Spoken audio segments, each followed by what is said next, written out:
Merci beaucoup à tout le monde. Et ce soir, il y a notre cadre, notre jeune cadre du RHDP, et, Karim Ouattara, qui sera aujourd'hui sur l'Intelligent TV et pour décortiquer l'actualité politique. Et c'est à 17h heure d'Abidjan.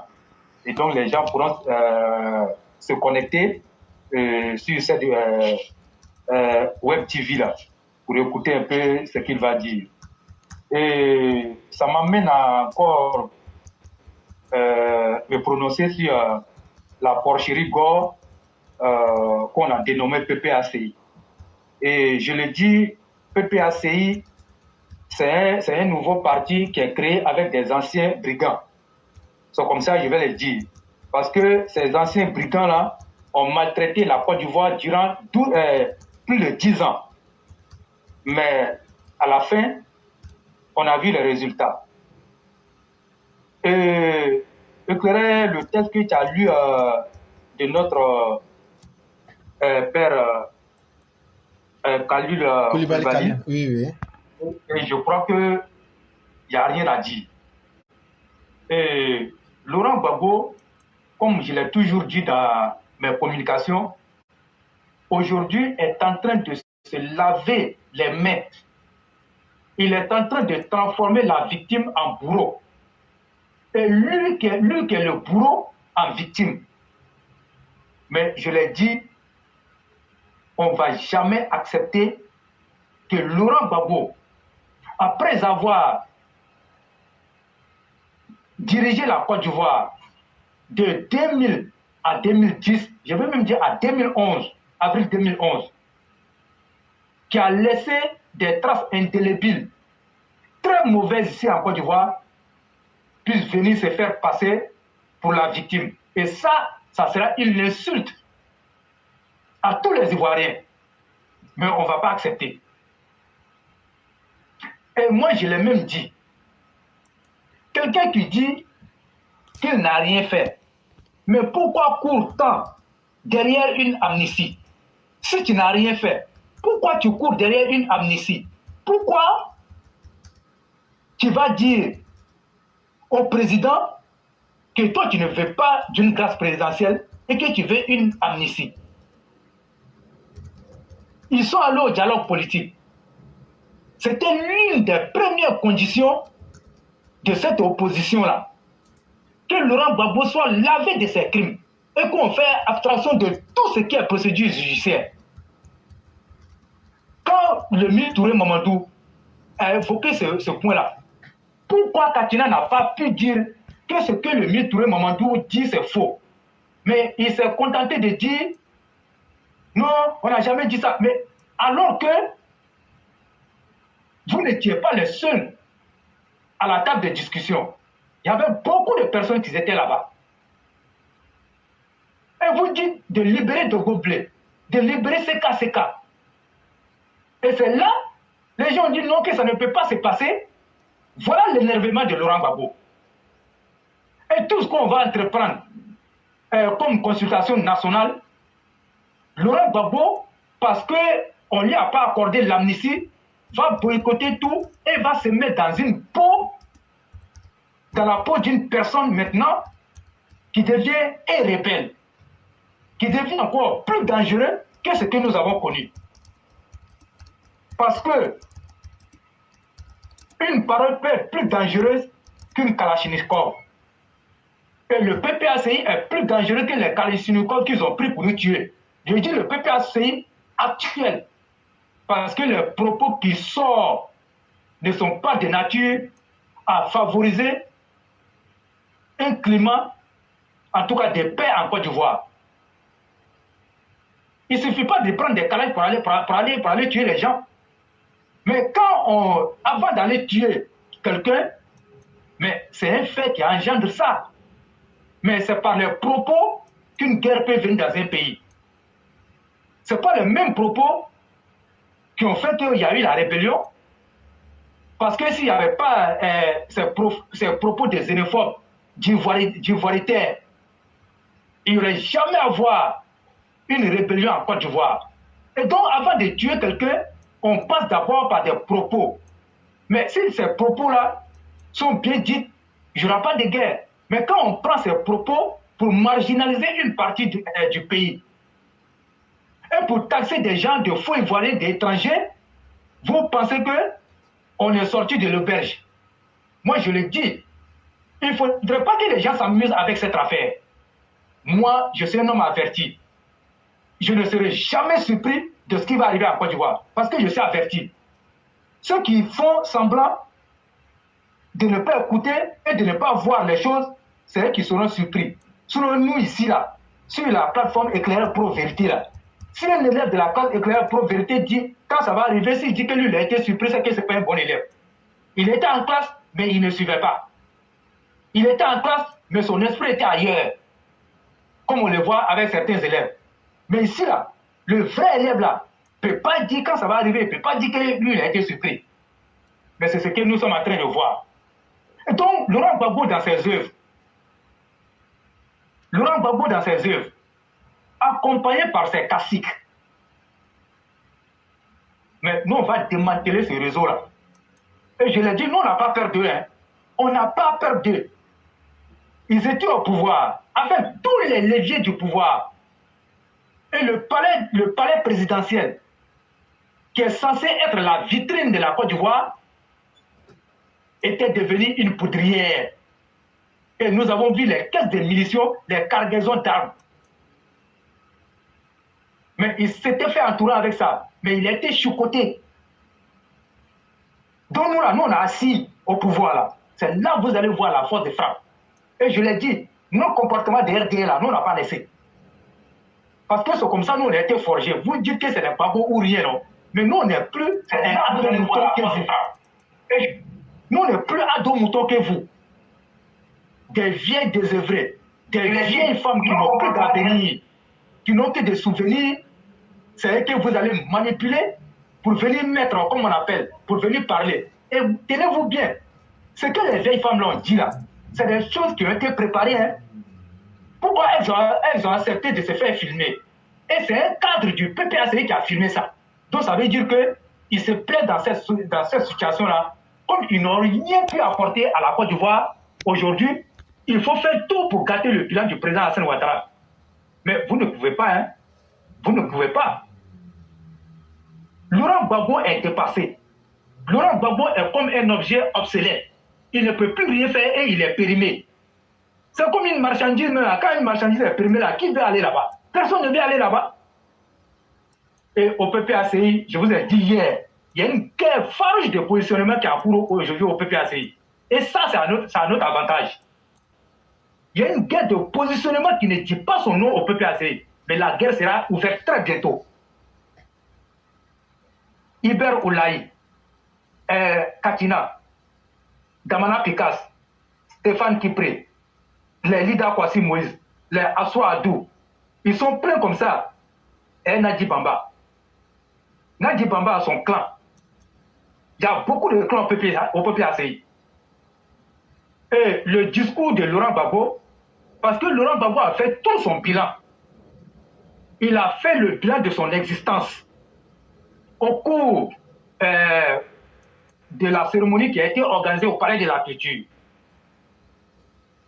C'est comme quelqu'un qui, à la fin de sa vie, et il vient, il fait asseoir ses enfants et leur dit, voilà le parcours de ma vie. Voilà ce que j'ai pu faire dans ma vie. Aujourd'hui, je suis au soir de ma vie, je fais le bilan et je vous passe le relais. Mais c'est le non-dit. C'est le non-dit. Il dit, lui, il a été professeur, il a été enseignant, oui, et chercheur, il a été député, il a été président, il a dit tout. Que lui, son avenir est derrière lui. Il dit son avenir est derrière lui. Donc les gens ont compris ce message. Ils ne le diront pas, mais ils ont compris le message du monsieur. Et ils s'accrochent au monsieur. Mais en réalité, le PPACI ne tient qu'à Nadi Bamba. Éclairé, il faut que les gens prêtent attention aux choses. Vous avez vu Robert Mugabe? Vous avez vu sa fin? Mais qui a foulé Robert Mugabe? c'est sa petite femme. La femme qui s'était accaparée de tout. Et personne ne pouvait avoir accès à Robert Mugabe. Mais Robert Mugabe, on sait comment il est fini.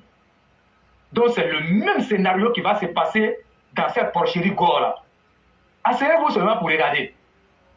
Aujourd'hui, pour avoir accès à Laurent Gbagbo, tant que Nadi Bamba n'a pas donné sa caution, tu ne peux pas avoir accès à Laurent Gbagbo. Et c'est elle-même qui tient le téléphone. Donc ça veut dire qu'il y a beaucoup de frustrés dans leur corps là, dans leur porcherie. Et cette frustration va exploser. Quand ça va exploser, le PPAC va disparaître. Parce que de vous à moi, on sait analyser les choses. Quand vous regardez tous ces gangs-là, mais il y a qui là-bas, à part Laurent Gbagbo, en qui les militants du PPACI peuvent faire confiance et dire que c'est lui-là qui va nous représenter et c'est lui-là qui va prendre le relais après Laurent Gbagbo. Il n'y en a pas. Il n'y en a pas. Et donc voilà pourquoi vous voyez, ils sont toujours accrochés au nom de Laurent Gbagbo. Et même regardez le combat des choses, comment on appelle, le débat sur NCI avec le ministre Touré Mamadou. Mais combien de Gor ont défendu, comment on appelle, Katina? Et quand on a commencé à framponner, à taper sur Laurent Gbagbo, ils ont préféré perdre Katina que de perdre Laurent Gbagbo. Ils sont venus défendre Laurent Gbagbo. Donc ça veut dire, Katina là, ça c'est des petits, c'est des enlevins. C'est des enlevins. Donc ils préfèrent perdre tout le monde sauf Laurent Gbagbo. Mais vous allez le perdre. Vous allez le perdre. Et ça, Dieu il est juste. Tu ne peux pas finir de traiter Félix Houphouët-Boigny de voleur, de mendiant. Et puis tu vas penser que toi tu vas avoir une bonne fin. Mais la fin de Laurent Gbagbo sera une fin très tragique. Si vous avez la chance de voir Laurent Gbagbo actuel là, comme ça, vous arrêtez puis vous le regardez. C'est comme ce que je faisais hier dans l'ironie, et j'ai dit de prier pour lui, mais vous-même vous avez dit non, laissez-le, on n'a qu'à prier pour lui. Laurent Gbagbo porte couche. Pourquoi on va vous dire ça? Il porte couche. On parlait de la culture et la pisse au moins 3 fois. Donc c'est à l'homme comme ça, nous on va venir donner notre Côte d'Ivoire. Quelqu'un qu'on a vu gérer le pays ici, dans le désordre. Aujourd'hui, qui ne peut même plus parler. Il ne peut même plus faire la différence entre 1990, 98 et 2018. Quelqu'un qui a des troubles de mémoire. C'est à lui que nous on va confier la Côte d'Ivoire. Ça c'est terminé ça. Laurent Gbagbo a été une erreur de casting pour la Côte d'Ivoire. Et ça, c'est terminé. Plus jamais, comme on appelle, ce vaurier-là, ce gang-là va arriver en Côte d'Ivoire, au pouvoir. Ça, c'est fini. On ne va même plus parler de ça. Mais quand tu réunis des gens, tu réunis, comme on appelle, des militants, pour venir faire la présentation de ta petite femme. Mais or, donc, le peuple PAC a été créé pour faire la promotion de Nadi Bamba. C'est ce que ça veut dire. Mais c'est parce que les jeunes ont voulu entendre. Les questions même qu'on lui a posées, vous le connaissez très bien, c'est un vrai cinéaste. Donc il a dribblé les questions et il est passé à autre chose. Comment quelqu'un qui a géré un pays peut s'asseoir devant une jeunesse et dire que je suis un commerçant, le politicien est comme un commerçant, il parle, il fait sa marchandise, tu es libre d'acheter ou pas. Éclaireur, je ne sais pas qu'est-ce qu'on avait fait à Dieu, et puis il a mis l'homme-là à la tête de la Côte d'Ivoire. Mais comme on le dit, chaque peuple mérite son dirigeant. À l'époque, là, nous, on méritait Laurent Gbagbo. À l'époque, on le méritait. Mais aujourd'hui, là, on ne mérite plus Laurent Gbagbo. On mérite des dirigeants comme le président Alassane Ouattara. On mérite des dirigeants comme le président Alassane Ouattara. Ça, l'époque là est terminée. Mais nous, on est là et on attend. Tout ce qu'ils sont en train de concocter dans l'homme, nous, on va les tirer pour les faire sortir. En même temps, je dis aux gens que nous, on n'a pas oublié Blé Goudé. Hein. On n'a pas oublié Blé Goudé parce qu'ils ne sont pas valables.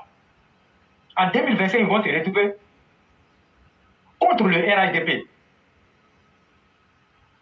Et donc, je tiens à dire aux gens de rester toujours en éveil. On va les surveiller de très près, comme on a mis du lait sur le feu. C'est comme ça qu'on va les surveiller. Parce qu'on nous dit, quand tu as été mordu par un serpent, quand tu te retrouves à avoir encore, je dirais peut-être un verre de terre, mais tu fuis, on ne va plus s'arrêter et on sera toujours vigilant pour mettre hors d'état de nuire ces vauriens-là. Ça, il faut que ça soit clair. Éclairé, avant-hier, j'allais me prononcer. Tu as parlé d'Afi N'Guessan. Quand Afi N'Guessan dit que le RDP ne sera rien dans le Moronou, est-ce qu'Afi N'Guessan peut dire aujourd'hui aux gens pourquoi lui court pour venir faire alliance avec le RDP?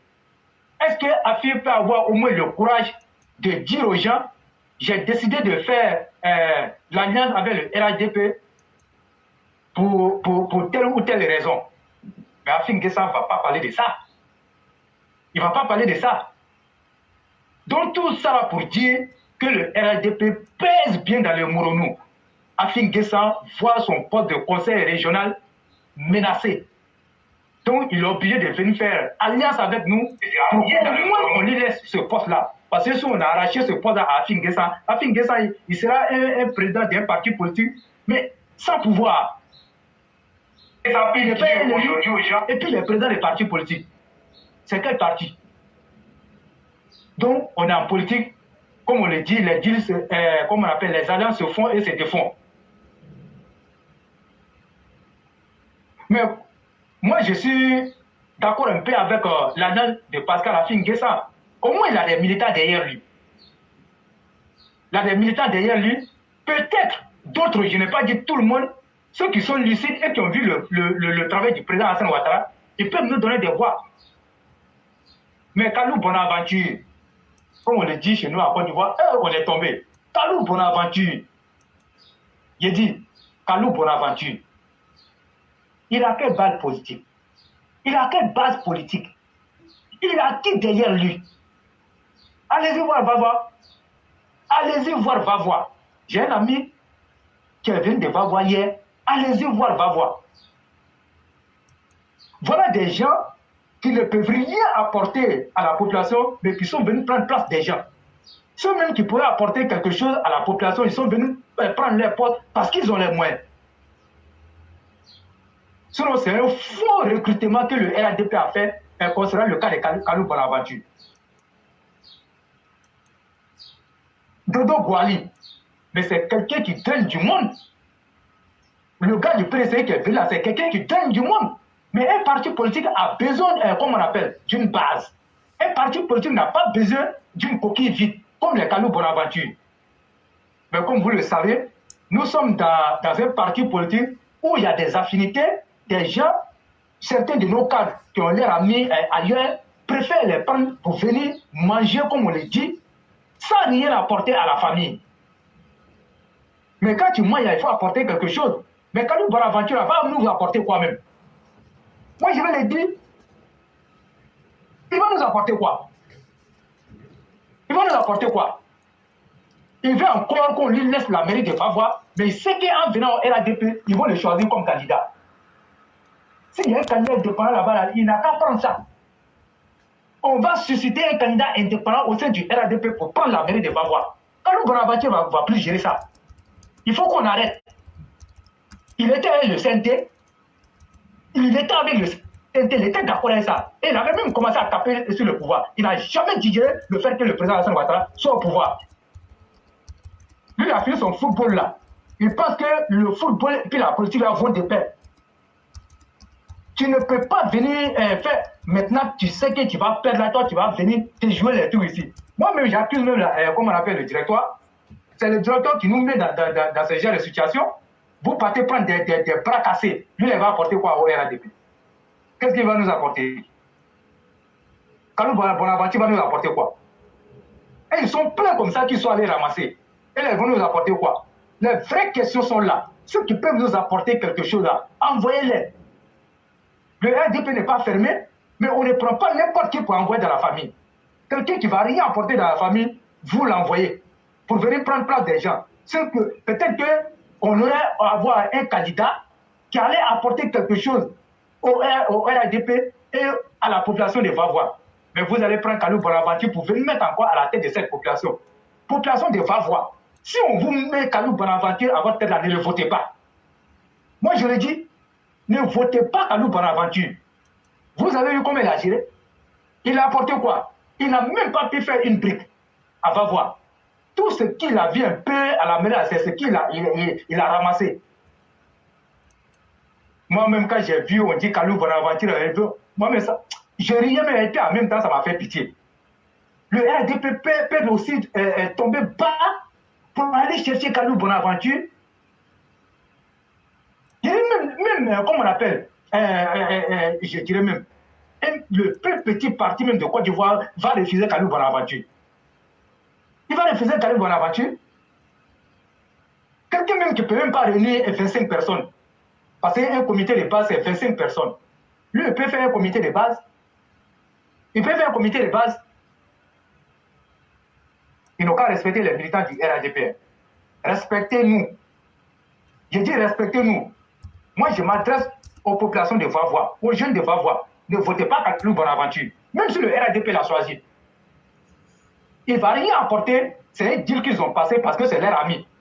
Mais vous connaissez les réalités de Vavois. Ne votez pas Kalou Bonaventure. Il va nous apporter quoi? Tous les militants même savent que c'est un deal comme ça, comment on appelle, de façade. Il va apporter quoi? Il y a des gens même là, ils apportent même beaucoup mais à la population. Quand la population dit elle ne veut plus là, c'est fini. À plus forte raison, dit quelqu'un qui a plié, comme on appelle, de sa médiocrité. Allez-y voir l'hôpital de Vavois. La mairie même où il travaille, allez-y voir la mairie de Vavois. Vous voyez comment ça fait pitié? Donc il faut que les gens apprennent à nous respecter. Donc le PPACI là, nous on est là, on les regarde. Donc on est là dans la vigilance, on les regarde. Vive le président Hassan Ouattara, vive le RADP, éclairez sous les questions. Je crois que vous avez déjà tout dit. Et aujourd'hui, la problématique, nous sommes une plateforme d'analyse des informations. Et donc, c'est vraiment important que les gens comprennent que tout ce qu'on dit là, soit ça sera vérifié ou même soit ça sera faux. C'est vraiment important. Et c'est pourquoi vous voyez tout ce qu'on dit. Ah bon, vous verrez. Et c'est ce qu'on a dit depuis le départ. On n'est pas contre les nouveaux arrivants. Mais on est contre la qualité des arrivants.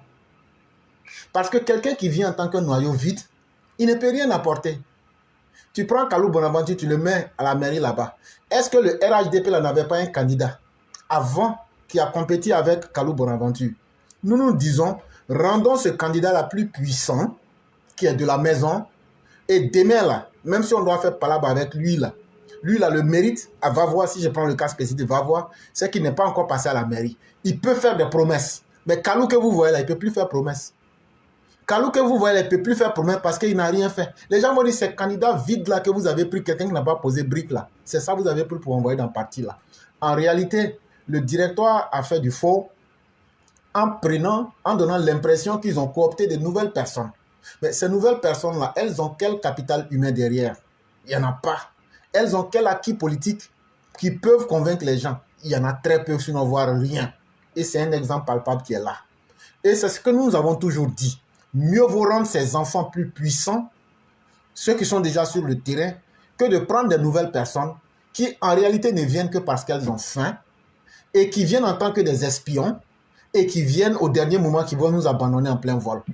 Ça, nous le disons et nous l'assumons.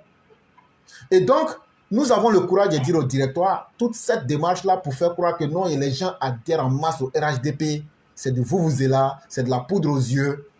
On aurait pu renforcer nos militants, renforcer la dynamique entre les militants pour que le RHDP soit un noyau dur et un noyau fiable.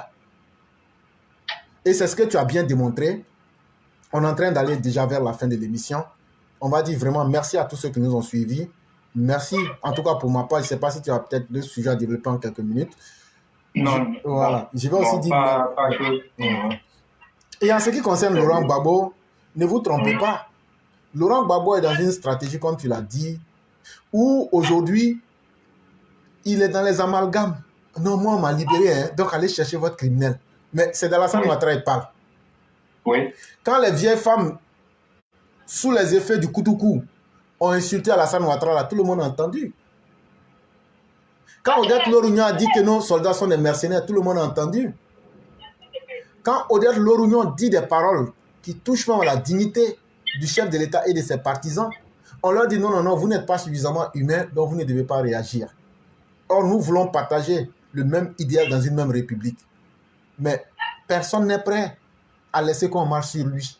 En tout cas, s'il y a des gens qui sont suffisamment indignes pour qu'on puisse marcher sur eux, on va rappeler qu'au temps de Laurent Gbagbo, là, eux, ils déchiraient les cartes d'identité des gens du Nord. Eux, ils tuaient les gens parce qu'ils étaient militants, RHDP ou bien PDCU, etc. On connaît leur bilan ici. Et ça, là, il faut qu'on le leur rappelle au maximum possible et surtout inviter la justice. Et je ne sais pas si on se fait comprendre. Quand on a demandé la justice, on n'a pas dit que c'est une volonté de puissance que nous voulons pour dire qu'on va juger. On n'a qu'à juger tout le monde pour que demain, à la Côte d'Ivoire de demain, là, on sache ce qui s'est passé et ceux qui ont fait quoi. Pour que la nouvelle génération à venir ait un point d'appui pour dire, bon, voilà ce qui s'était passé. Or, c'est ce qui n'existe pas. On prend des deals politiques pensant qu'on va résoudre des problèmes sans tenir compte de la société et de ses besoins, sans tenir compte des victimes et sans tenir compte de l'histoire du pays, sans tenir compte de l'avenir du pays, et on pense que Dieu va nous sauver. Dieu ne nous sauvera pas. C'est pourquoi, si nous ne faisons pas, si nous ne trouvons pas les bons remèdes là, 2025 là, il y aura violence. Ça, nous, on va vous dire ça. Parce qu'on aura donné tous les motifs à ceux qui veulent être violents, et ce sont les échauffements, c'est les préparatifs qu'ils sont en train de faire là. Et ça commence par la parole. Ça commence par la parole. Laurent Gbagbo, quand il parle comme ça, quand il lance les Katina, quand il lance les... comment il s'appelle tous ces chiens de guerre pour parler comme ça, c'est pour préparer les esprits à la violence. C'est par là que ça commence. Après, quand il aura les Dogo Blé autres libérés, il va reprendre la guerre. Parce que c'est des gens qui connaissent le plan militaire et qui ont des tactiques militaires en tête. Il a besoin d'eux pour s'asseoir avec eux, pour discuter avec eux, pour reprendre la guerre en Côte d'Ivoire. C'est ce qu'il faut expliquer simplement aux Ivoiriens. Si on veut la guerre, continuons à nous blaguer qu'il y a réconciliation. Toi, tu t'es réconcilié avec quelqu'un. Et toi, tu donnes tout à la personne. Toi, tu fais rentrer la personne dans le pays. Tu donnes même des salaires de 305 000 à ces personnes-là. Tu donnes 2 milliards 300 millions à Laurent Gbagbo. Tu lui offres tout. Tu lui offres sa sécurité. Tu lui offres sa liberté de parole. Tu lui offres tout ce que tu peux. Mais depuis qu'on est là, prenez toute l'opposition. On ne leur demande même pas d'offrir quelque chose au pouvoir en place. Mais qu'est-ce qu'ils ont fait aux Ivoiriens? Rien de bon. Même une simple parole pour dire à nos soldats, en tant qu'ancien dirigeant de la Côte d'Ivoire, moi, Bédié ou Laurent Gbagbo, nous sommes de cœur avec vous. Non, ça ne les intéresse pas. Actuellement, l'armée de la Côte d'Ivoire est très remontée contre vous. Laurent Gbagbo et puis Bédié. Si ce n'était pas à cause de Ouattara, là, ils allaient vous plomber. L'armée de la Côte d'Ivoire est très remontée contre vous. Ça, je vais vous dire ça. Les populations souffrent. Au lieu de trouver les solutions, à faire des propositions. Ah non, c'est vrai, la vie est chère, la vie est chère. On ne mange plus 2 fois, on ne mange plus 3 fois. Mais ce n'est pas ça. Faites des propositions et dites, bon voilà, on a fait telle proposition au gouvernement, ils ont refusé. Mais chers Ivoiriens, regardez ce qu'on avait dit en termes de propositions qui allaient aider et le gouvernement n'a pas fait. Mais le gouvernement les a déjà dépassés. Augmentation des salaires 15%. Donnez-moi le nom des pays qui ont fait augmentation des salaires en 2022 et 2023. Donnez-moi le nombre de pays où aujourd'hui le gouvernement a subventionné le prix des produits.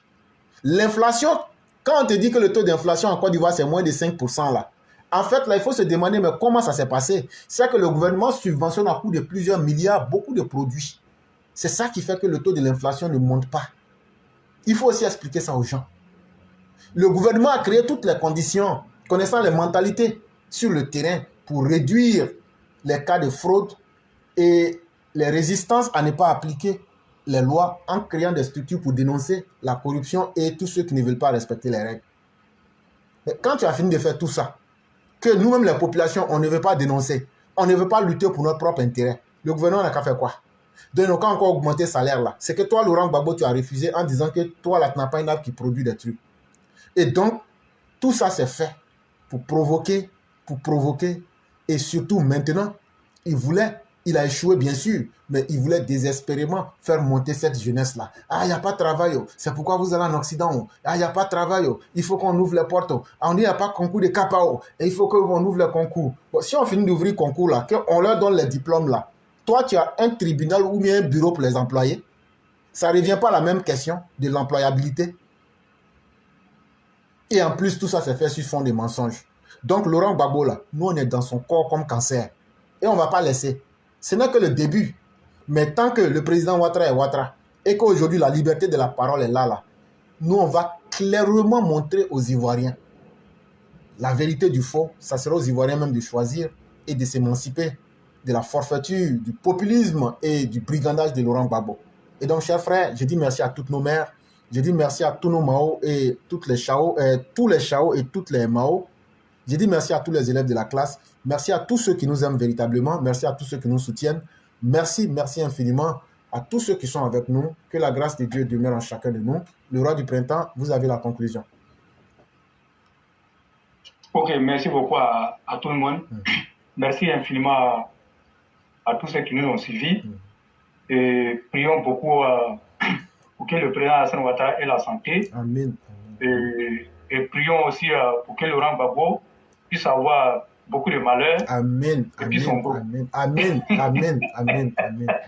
Beaucoup. Il y avait que Mère qui va venir crier aussi, parce qu'elle dit qu'elle ne prie pas.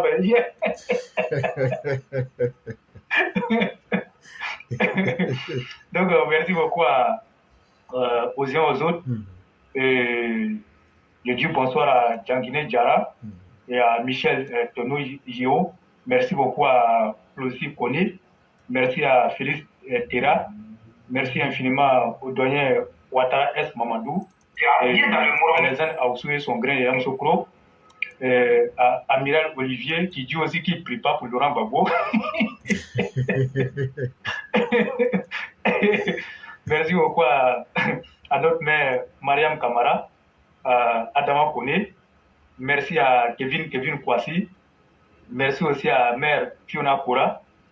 Merci encore au grenadier voltigeur Andrea Copley. Merci. Et merci beaucoup au doyen Zana Bamba. Merci au doyen Adama Otassi. Merci à Sundiata. Et merci beaucoup à Tidjane Ouattara. Merci beaucoup à Ladil Abetous. Merci infiniment au Premier ministre, Mahmoud Bakayoko. Merci à Youssouf Fane. Merci encore à Céline Peugeot. Moi, je ne sais pas pourquoi elle ne vient pas aussi nous donner les Peugeot. Bon, je ne sais pas. Merci beaucoup Céline Peugeot. Merci à notre mère Foudado. Et merci beaucoup à Binet Sidibé. Tu as fini anniversaire maintenant. Toi, tu es un sorcier. Toi, tu es un sorcier. Ta question là, c'est comme ça les sorciers parlent au village. Quand tu vas, quand tu vas au village là, donc toi, tu as réussi en ville là-bas, hein? Ah, tu as réussi en ville là-bas. Elle a déclaré la guerre. Il y a une guerre. Mais moi, je vais aider Binette et ça, je te dis ça en même temps. Mais moi, je vous broyer, parce que moi, je fais moi. Il y a le représentant du PPACI qui est là, Walter Otto. Il y a un qui a pris des mains. Qui ça? Non, lui, il n'a pas donné. Non, là, il a mis tout sa fille. Non, moi-même. Lui, il est sorti. Moi-même, si tu veux même là, il faut prendre là, il a mis tout. Il faut le pédaler comme vélo, c'est pas mon problème. Non, lui, là, il a mis KO. Donc, il pleure dans mon inbox tous les jours. donc, je crois que, bon, peut-être si Walter Otto vient, mais je crois que Walter Otto ne va pas venir. Tu parles du représentant du PPACI? Quel est le représentant du PPACI? Mais tu as parlé de Walter Otto. Le représentant du PPACI. là, bon, mais là, c'est que vraiment, bon, moi, je dis plus rien. Et donc c'était son anniversaire hier, elle a bien fêté. Donc, merci beaucoup. Aujourd'hui, c'est l'anniversaire de notre mère, Adjara Koulibaly. Donc, on lui souhaite joyeux anniversaire. Et merci beaucoup à Yoli Dia, à 200%. Et ma petite sœur, Geneva Ouattara, Potamoua Djinil. Merci beaucoup à Mère Salih Kone, Mère Minignan Sissé, et Mère Mariam Koulibaly. Et merci à Amara Bamba. Merci beaucoup à notre sœur Kimia MK. Merci pour ta présence. Et Claire, merci beaucoup à toi-même. Et notre mère Akissi Mouaye. Et merci infiniment au doyen Fatiga Mouandou et Awa Kouyaté. Merci à ma fille Marion Sissavané. Merci beaucoup. Au chef de patrouille. Le cyclone. Ouais, le cyclone. Merci beaucoup. Et merci à Walter Otto. Merci infiniment. Walter, à tous ces quand tu dis Walter Otto, il faut bien préciser. Si c'est le représentant du PPAC, il faut dire. Là, et puis on avance, ça fait rien. Ça fait rien. Quelqu'un qui va à Abidjan, quand il descend, lui va d'abord au siège du PPAC avant d'aller à la maison. C'est pas un militant PPAC. Non, lui, il va pas, il n'est pas militant PPAC. Au contraire, lui, il va voir s'il y a des choses qui ne sont pas claires. Il va dresser ça avant de venir. Donc, lui, c'est un bon surveillant. Lui, il surveille ça de près. Voilà. Parce que, comme on a dit, on doit être vigilant. Donc, lui, là, c'est sa façon d'être vigilant. Donc, merci beaucoup, Walter Otto. Merci à Abibata Bibi, la Bibi. Merci beaucoup à Idriss Kamate. Merci infiniment à Beauparter Bis. Merci à tout le monde. Merci à Youssouf Fofana, à Vast Traoré, Suleiman Berthe et Kaswad. Merci infiniment. Merci en tout cas. Je vais m'arrêter là et dire que merci aussi à notre mère Marguerite Aki. Merci infiniment, chère mère. Donc je crois que tu vas prier aujourd'hui. Il faut prier pour que Laurent Gbagbo ait beaucoup de malheur. Donc commencez à prier. Donc merci beaucoup à tout le monde. Et je dis infiniment merci. Et le lundi, que Dieu nous garde. Merci beaucoup et bonne soirée à chacun. Merci infiniment le roi du printemps. Merci à tous et que Dieu nous garde dans ses clémences. Et à nous retrouver donc certainement le lundi, s'il plaît à Dieu. Merci à chacun et à chacune et très excellent week-end.